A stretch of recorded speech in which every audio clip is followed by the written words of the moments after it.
There seems to be a big split in the ECB, those who want to cut rates, those who see another LTRO on the cards, and those who want to do nothing. What do you think they should do? Well, in terms of that split, it's really the minority that's at the hawkish end of the scale.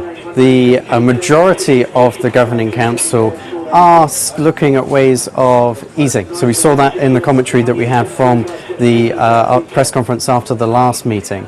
So that means that it's increasingly likely, with those downside pressures that we're seeing on inflation and that upside pressure on the euro, that the ECB could follow through. Now, first, they're likely to deliver, they could deliver a refi rate cut, but we're starting to see increased discussion from Governing Council members of whether or not they could also cut the deposit rate into negative territory. And do you think they should do both now?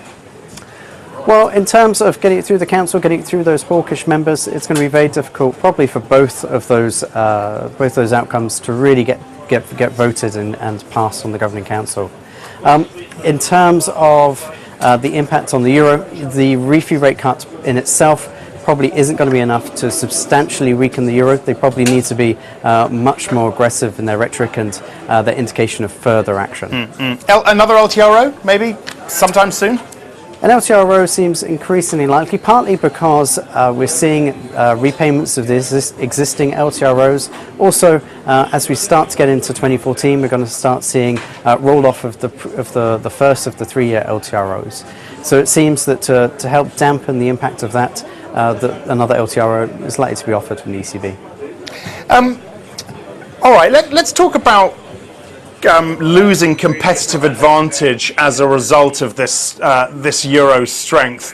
When are we going to start seeing an impact in Germany? Are we going to start seeing an impact in Germany anytime soon?